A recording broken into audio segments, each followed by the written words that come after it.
Alright, everybody, this is Huck Finn Part 3, Chapter 12, Royal Pains, Jim is Stolen, and Huck's Decision. The king grabbed me. Tired of being with us? Tell me what you had in mind. I had to think quickly before the king shook my head off. The man holding me felt sorry for me.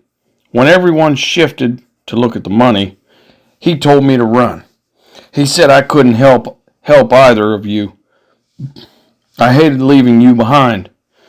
Jim did too. That's right, Jim said. I didn't address you, the king said. I should drown you in the river. Let go of that boy, the duke said. Did you ask about him or me when you hightailed for the river? The king let me loose. That blamed town? You should better blame yourself, the duke said, glaring at the king. A clever trick, hiding the money in a casket. Me? The king asked angrily. What about you?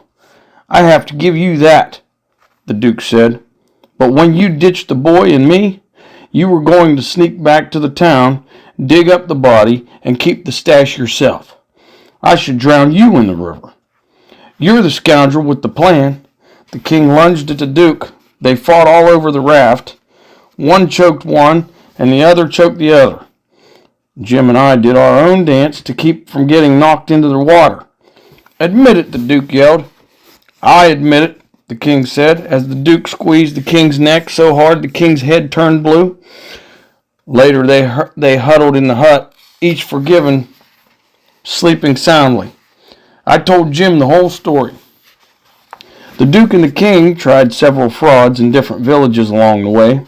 They started a dancing school, but when the townsfolk saw they danced like kangaroos, they waltzed them out of town. They tried so many schemes, I can't remember them all.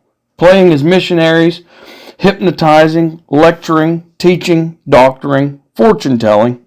They spent every cent they had. We hated being with them. They began talking quietly just to each other, making Jim and me nervous.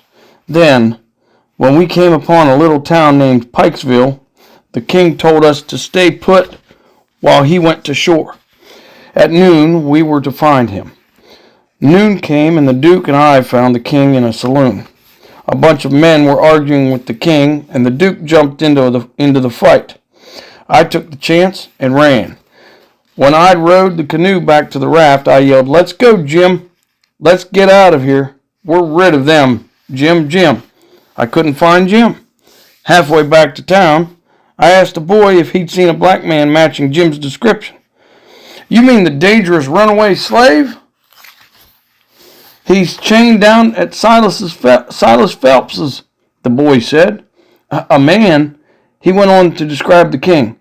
Found him first, but sold him for $40 to old man Burton rather than waiting to collect the full $200 reward. Then Burton sold him to Phelps. I saw the slave's picture on a New Orleans wanted poster. I thought of the poster the Duke had printed. I stumbled back to the raft. Jim would be a much better slave at home than down south. But if I wrote to Miss Watson and told her where Jim was, why, for the rest of my life, I'd be known as a blasted abolitionist. I'd be known as somebody who helped a black slave try to get his freedom, and for the rest of Jim's life, he'd be treated as a slave who'd tried to escape, living a life lower than a stray dog's.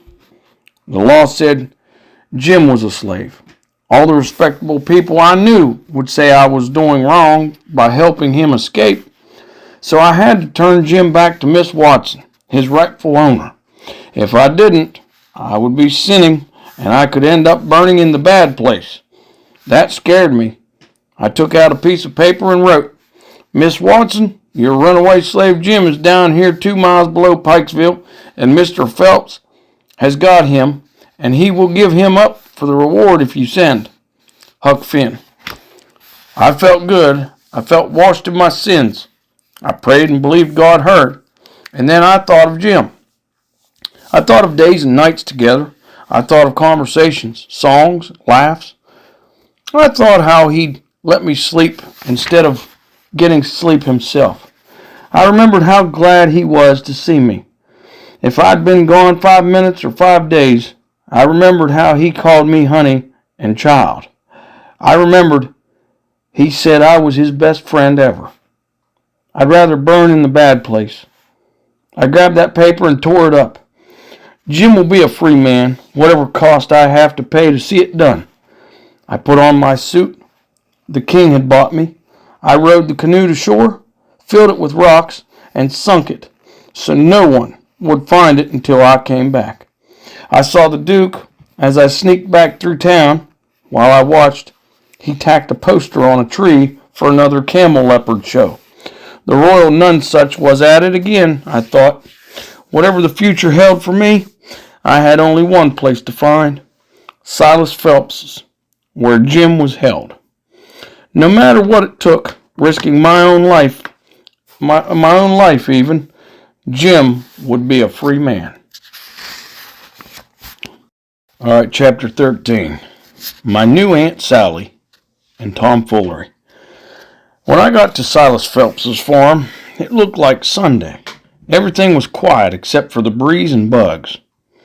Might as well get on with this, I mumbled. I climbed over the fence and started towards the back of the kitchen. When I got about halfway, a hound growled behind me. More hounds came from the corners. Before I knew it, there were 15 around me in a circle. "You dogs get," a black woman said as she came from the kitchen. She swung a rolling pin in her hand. Those dogs lost themselves in a minute. 3 little black children ran behind the woman, and when she stopped, they grabbed her dress and looked around. A white woman appeared at the door. She had 3 little white children, and they acted just like the black ones. The white woman burst into tears and ran towards me. "It's you." "Yes'm," I said as she hugged me. Children, it's your cousin Tom.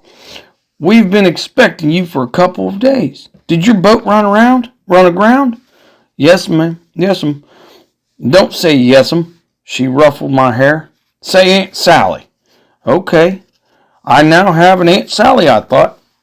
"You must have seen your uncle on the way here," she said. "He's gone to town to fetch you. We've gone every day for the past week. I got here early, so I took my time coming the back way." That's how I must have missed him. "But where's your luggage?" "I hid it." "It'll be stolen." "Not where I hid it." What I really wanted to do was to get my cousins outside and pump them for information. "I've been running on and on," Aunt Sally said. "I'll stop talking. Tell me about Sis and the family." I knew I was up a tree and hanging on the last limb. Just when I thought I'd have to try truth for the second time in my life, I heard a horse clop, clop, clop down the road. The woman grabbed me and hid me behind the bed. "Here comes Silas. We'll play a joke on him. Children, don't you say a word." I prayed Silas didn't find Tom down at the dock, otherwise there'd be 2 of us. "Did you find him?" Aunt Sally asked Silas when he walked in. "No, I'm beginning to worry. What could have happened to him?" "That's just it." "Why, Silas, look yonder." He looked out the window. Sally hurriedly pulled me up. He turned around. "Who's that?" "Who do you think it is?" she asked. I prayed he recognized me as well as Aunt Sally had. "I don't know," he said. "Who is it?" "It's Tom Sawyer." I almost passed out from joy. They thought I was my old buddy Tom. I gladly told them all about everyone back home and the riverboat ride down. They never suspected me, but my confidence shook when I heard the steamboat whistle. What if Tom were aboard the boat? "I better get my luggage," I told them. "Silas will go with you." "No," I said, "I wouldn't trouble you if I could drive the wagon myself." I started up the road. In about a mile I saw a wagon. Sure enough, Tom Sawyer rode as passenger. I'd never seen him so dressed up. I hailed it down. Tom's mouth dropped. His eyes grew wide. "I've never done you any harm, Huck Finn. Why are you back, you ghost?" I'm not back. I never left. When he heard my voice, he eased up. You're not dead? No, feel me. He got out of the wagon, reached up, and touched me. Huck! He had his driver wait while we drove in my wagon up the road a little and talked. I told him my situation, except for the part about Jim. You be me, Tom insisted. Take my trunk for your luggage. I'll show up later. What will you say? Leave that to me, Tom said. I did. With Tom and tricks, a body didn't have to have any worries. There's one more thing, Tom. I'm stealing a slave, Miss Watson's Jim. What? I know it's wrong, I said. I've got to anyway. I'm going to set him free. Tom grinned. I'll help you steal him. About half an hour after I got back, Tom's wagon stopped in front of the house. Silas, there's a stranger outside. The wagon disappeared back down the road. Tom climbed the fence and walked to the front porch like he owned the place. Mr. Archibald Nichols, I presume, Tom said with a tip of his hat. I'm sorry, son, Silas said. Your driver dropped you 3 miles short. Come in, have supper with us, and I'll take you on. While we ate, Tom talked about how his name was William Thompson from Hicksville, Ohio. I never heard such hogwash. He could run on more than a mountain spring. Then right in the middle of a sentence, Tom got up and kissed Aunt Sally on the mouth. Sally jumped up from her chair, wiping and spitting. How dare you? I'm sorry, ma'am, Tom said. They told me you'd like it. What do you take me for? She picked up a spinning stick. I thought any minute she'd crack him over the head. Everybody said, Who's everybody? Sally asked. You had better say their names or this world's going to be one idiot short. Tom turned to Silas. Didn't you think she'd like it? No, I believe not. Tom looked at me. Didn't you think Aunt Sally would open her arms and say, Sid Sawyer? My land, Sally screamed as she grabbed him. You rascal. Tom Sawyer played like he was his own brother, while I played like I was Tom. I didn't know you were coming too, Sid, I said to Tom. We didn't ask about Jim the whole meal, but somehow the topic worked itself around. One of Sally's boys asked, Can Tom and Sid go with us to see the show? No one's going to the show, Silas said. That runaway slave told Burton that the people producing it were scandalous. The town's going to tar and feather them if what the slave says is true. Tom and I were supposed to share a bedroom. We asked to go to bed early. We went upstairs, slid down the lightning rod, and hurried to town. Until we could find where Silas had hidden Jim, I wanted to warn the king and the duke, so when their plans get messed up, they wouldn't mess up mine. I saw the townspeople pulling the king and the duke up Main Street. A man told me the audience had waited for the king to get his clothes off before the town jumped them. Both scoundrels had been tarred, feathered, tied to logs, and dragged about town. They looked like 2 overgrown chickens on a stick. Human beings can be awful cruel to one another. All right, chapter 14, y'all. Jim is found. Tom's escape plot. On the way home, Tom stopped me on the road. I've figured out where Jim is. Where? I asked. We'd seen no sign of him. Do you remember when that slave took that dog Slop down to the hut with the lean-to? By the ash hopper? Did you notice that piece of fruit?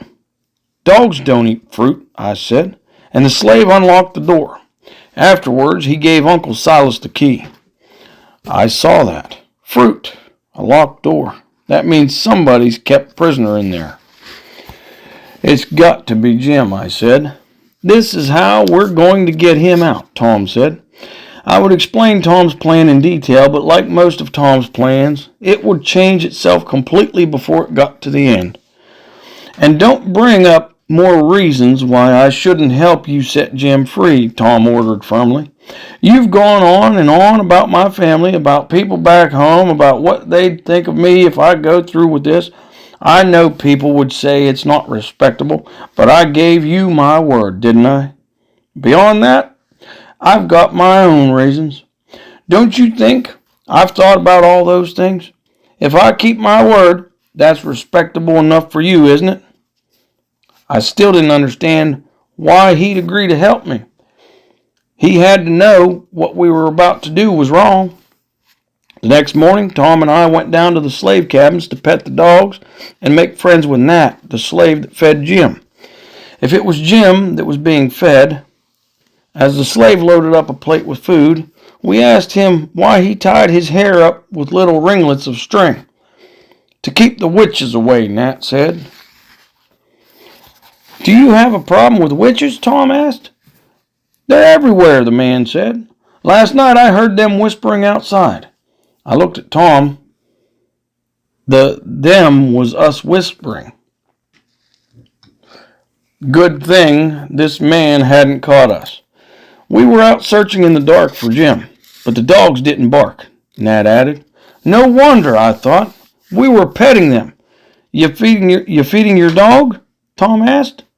Of sorts, the slave said. "You want to see him?" As we walked towards the ash hopper with Nat, I whispered to Tom, "This isn't part of the original plan. Plans change." I didn't like it. As soon as the door opened, Jim bellowed out, "Huck!" And Lord, if it isn't Tom Sawyer. "Does he know you?" Nat asked. "What would make you think that?" Tom asked quickly. "He called you by name." I didn't hear him, I repeated. "Did you call our names?" Tom asked Jim. "No," Jim said, playing along. "It's those witches," the slave screamed. "You've got it awful bad," Tom said. Tom gave the poor man a dime. "You need to buy more string and tie your hair tighter." While Tom talked with Nat, I whispered to Jim, "Don't ever let on you know us. We're going to set you free." That night we slid down the lightning rod. We sneaked back into the lean-to next to the hut and started digging with our knives. Tom said where we dug was right behind Jim's bed. When we finally dug all the way through, no one would notice because Jim's sheets would hide the evidence. We scratched away until midnight. Our hands blistered up, and we were no further along than if we'd kicked the ground with our feet. "This isn't going to work, Huck." "Hand me your knife." He already had his knife, but I handed him mine anyway. He threw it down. "Hand me your knife. I want to be able to say I dug Jim out with a knife." I thought he'd lost his mind. Then I understood. I handed him a pickaxe. I grabbed the shovel. We made good time then. The next night, within 2 hours of digging, we emerged beneath Jim's bed. We crawled out, lit a candle, and awoke Jim. He called us honey and child and hugged us. He wanted us to get something to cut his ankle chain. I could see it was only looped around a leg of the bed. "No," Tom said. "We can't rush things, Jim. Be on the lookout. We'll be sending you things to help you escape on your own." I began to wonder if I had made the right decision allowing Tom Sawyer to help me. I wanted Jim to escape. Tom wanted to make a game of it. The next morning, Tom pushed a candle through a piece of cornbread that was going to Jim. When Nat took Jim the cornbread, we went along to see how Tom's smuggling idea would work. Jim bit down on the cornbread and nearly broke out all his teeth. Never again did Jim eat anything without first stabbing it a few times.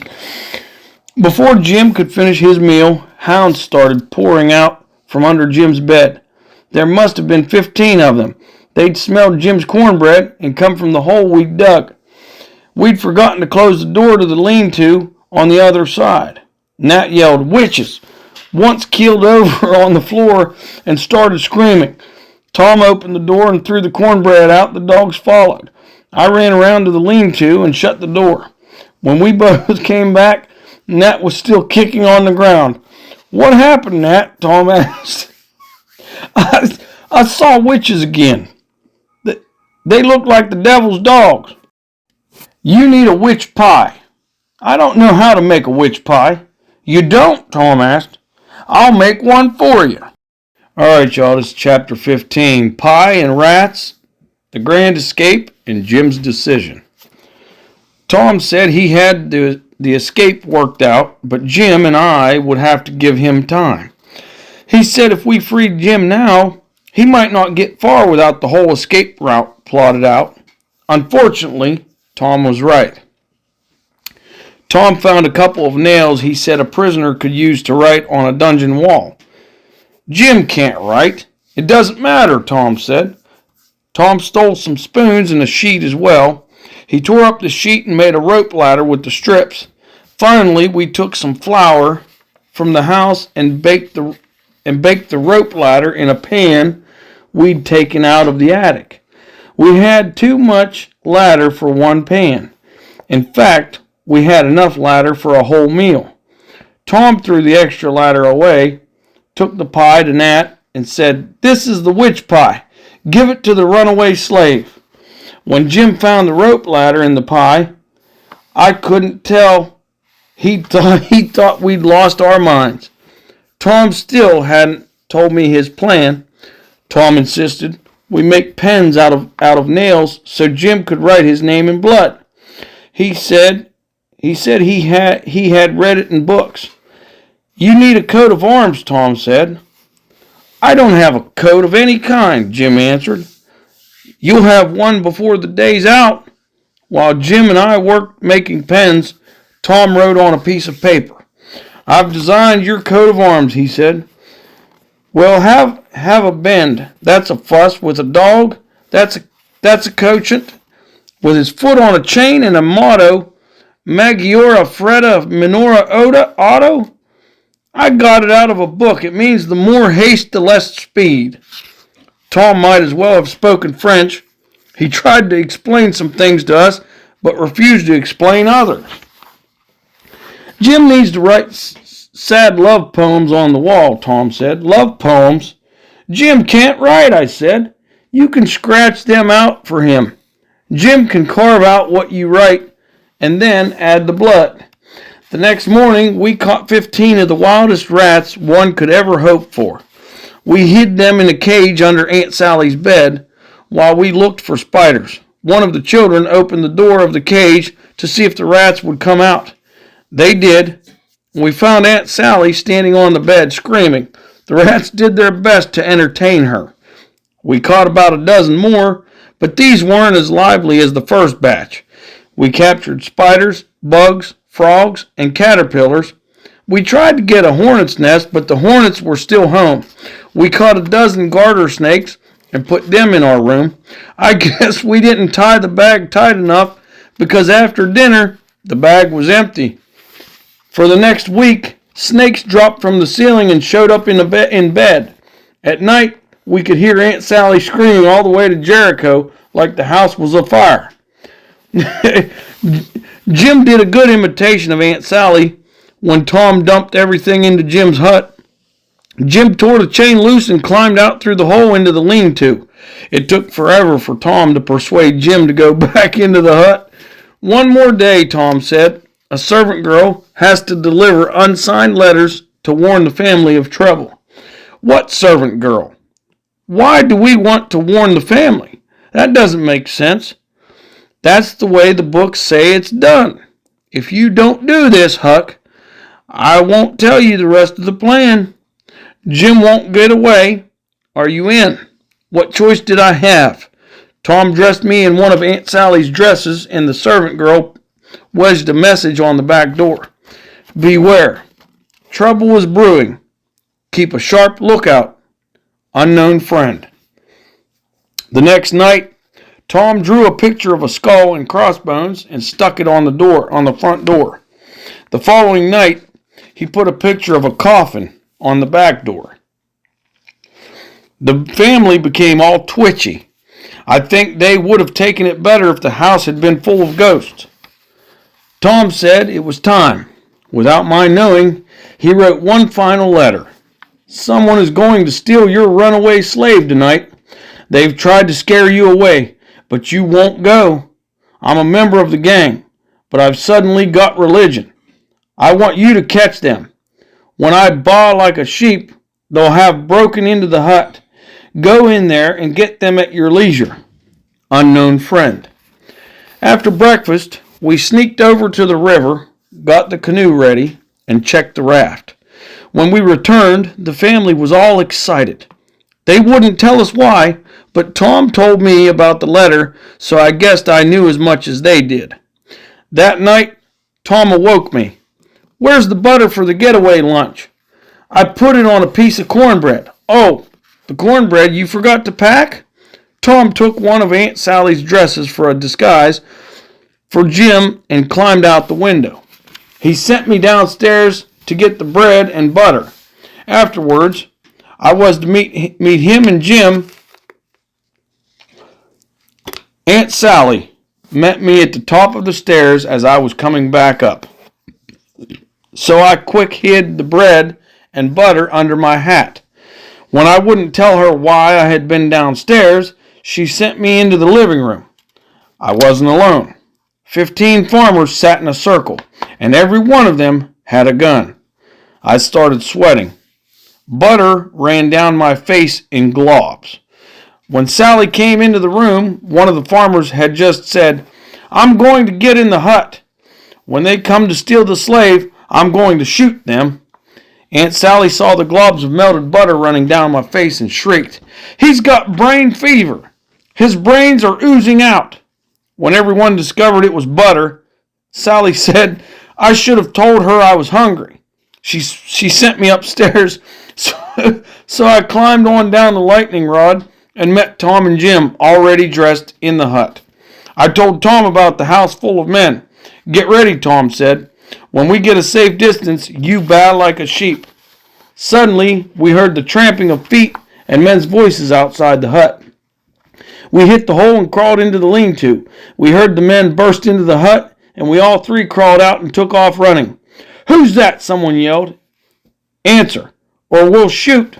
We didn't answer. Bullets started whizzing past our heads. They're running for the river. Unleash the dogs. When we heard the dogs, we jumped into the bushes. The dogs knew all three of us. We petted them. One of the hounds got the scent of a raccoon, and then all the hounds took off after it. The men followed, thinking the raccoon was us. When we made it safely back to the raft, I said, Jim, you won't ever be a slave again, I promise. Jim was happy, but I swear, if I didn't think Tom was the happiest of all. His plan had worked, but more than that, he'd been shot in the leg. Jim tried to stop the blood with an old shirt, but it was of little use. We've got to get out of here, Tom said. Not with you bleeding like that, Jim answered. He turned to me. Go fetch him a doctor, child. Jim, you're going to get caught, Tom said. Let's go. My freedom isn't worth your life, Jim said. Jim said he'd hide in the bushes when the doctor came. Then he ordered me to get help, so I hurried to bring a doctor. The last words Jim said before I left were, after we know Tom is safe, I'll get my freedom. All right, y'all, this is chapter 16. Doctoring, a hero's welcome, and freedom. I liked the doctor. He was old, nice, and fatherly. How did it happen again, he asked. I retold the story. We'd been hunting, and we didn't unload our guns properly. In his sleep, my brother rolled over and hit his gun. The gun went off, shooting him in the leg. He looked at me as if he didn't quite believe me. I thought our canoe was of good size, but the doctor said only one person could ride safely. I gave him directions and waited on the riverbank. Sometime during the night I fell asleep, for when I opened my eyes the sun had risen. I saw no sign of the canoe. I hurried to the doctor's house and was told the doctor had been called away during the night and had not yet returned. I started to hurry back when a voice took me by surprise. Where have you been? I turned and saw Uncle Silas. Your aunt's been so upset for you and your brother. She shouldn't have been, I said. We heard the men and the dogs last night and followed them, but they outran us. When we got to the river, we heard the dogs on the other side. We went across, got tired, and slept. Sid's at the post office. We'll go to the post office. Well, we'll go to the post office. As I suspected, we didn't find Tom at the post office. Uncle Silas grew tired and took me back home with him. Your brother will find his own way, he said. When we arrived, neighbors crowded inside the house. A body couldn't believe the stories being told about the escaped slave. What creature would scribble all those sick love poems on a wall? Look at that ladder of rags. He was in a one-story hut. What did he expect to climb? Those knife saws, that's a week worth of 6 men. That straw dummy he left in his own bed. Silas's shirt covered in bloody writing in an African language. I'd love to know what it said. All those stolen items, the dogs couldn't track them. You'd think they were a band of spirits. They just disappeared. After everyone had gone home, Aunt Sally asked about the night before. I told her we heard the shots, slid down the lightning rod to learn of what the fuss was about, and then picked up with the same story I'd told Uncle Silas. By supper, Tom still hadn't showed up. Uncle Silas made another trip to town. He came back alone. Aunt Sally tucked me in bed. She hugged on me and treated me as her own child. She talked about Tom, only she called him Sid. I'm going to leave the doors and windows unlocked tonight, Aunt Sally said.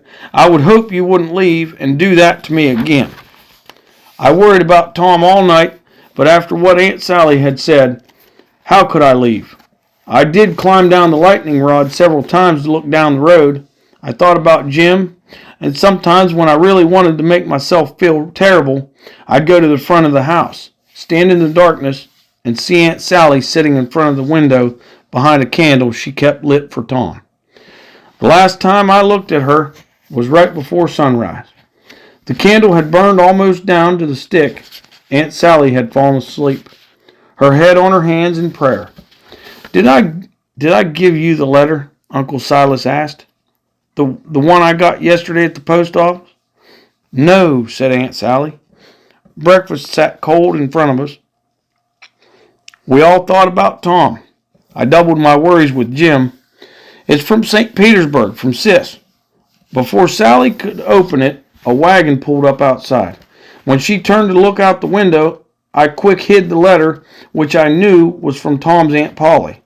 We heard lots of voices and hurried out. Outside stood the doctor's wagon with Jim in the back. Jim still wore Aunt Sally's dress. Tom Sawyer lay on a mattress. He's dead, Aunt Sally cried. Tom turned his head. He's alive. They carried Tom into the house. I stayed outside looking at Jim. I saw his eyes watering. He didn't act like he knew me when my eyes started to water. He gave me a quick glance. In my own head, I heard his voice. You be strong, honey. How many times had he told me that? Some of the men wanted to hang Jim. Others said that wouldn't solve anything. The men treated Jim awful bad. Jim didn't fight back. He didn't say a word. You be strong, honey, I thought. They took Jim back to the hut. They put him in his clothes. They chained him with a chain around each ankle, wrist, and finally his neck. They bolted the chains to the wall. Feed him only bread and water, they ordered. If his owner doesn't come, we'll sell him at auction. Then a voice rang out. Don't be any rougher on him than you have to. All eyes turned towards the doctor. He'd come from the house where he'd been tending to Tom. The boy went into shock right after I got there, when I mumbled aloud, I need somebody to help me. This slave came out of the brush. He had no plan on running. When they tied his arms, he said only one thing. Is that boy going to be well? You can't put a price on a slave like that, much less a man. The crowd began to soften, but they still kept Jim chained and fed him nothing more. I slept outside that night. Jim didn't want to talk. A few times I heard him cry. I lay with my head against the hut. Next morning, I slipped into Tom's room. Aunt Sally appeared at the door and whispered, We can all be happy now. Tom opened his eyes. I'm home. Where's the raft? It's all right, I said. And Jim? The same. I didn't know what else to say. Aunt Sally couldn't know that we knew Jim. We did it, Tom exclaimed. Before I could stop him, Tom went on to tell the whole story, the whole truth of it. Aunt Sally at first couldn't believe Tom's words, and then her anger took over. And Jim's free, Tom said. The runaway slave? Aunt Sally asked. No, he's loaded down with chains, eating bread and water until he's claimed or sold. That isn't right, Tom screamed. He sat up in bed. He's a free man. Miss Watson died 2 months ago. She set him free in her will. Why didn't you tell us? Aunt Sally asked. Why did you want to set a free man free? For the adventure, Tom said. Then he looked up and gasped, Aunt Polly. I turned around. There stood Tom's Aunt Polly. Aunt Sally jumped for her sis. I jumped under the bed. Tom, said Aunt Polly, when you get well, I'm going to beat you back to being ill. And Huck Finn, you get out from under that bed. Aunt Polly told us that Jim was indeed free. He'd already been free 2 whole months. I hoped that when Aunt Polly beat Tom back to being ill, she invited me to assist. When I went outside, Jim was out of his chains and eating real food. He walked over to me. He walked like a free man, tall, straight, and proud. Honey, how's Tom? I took Jim upstairs. Tom gave Jim $40 for being such a good sport. This will go towards buying my family, Jim said. He was happy to get the money, but it didn't make me feel any better thinking about what we'd put him through. We can go out west, Tom said. Sounds fine to me, I said, but I don't have any money. I'm sure Pap's gotten it all. No, Tom said. Judge Thatcher's still holding your money. Your Pap isn't coming back, child, Jim said. You remember that floating house? Remember the dead man I wouldn't let you see? That dead man was your Pap. It's been a few weeks now. Tom's well. He wears his bullet around his neck on a string. After writing this book, I've decided I'll probably never write another one. It's too much work. I think I'm going out west. Aunt Sally wants to adopt me. She says she'll make me civilized. I'd rather not. I've been there before. The end.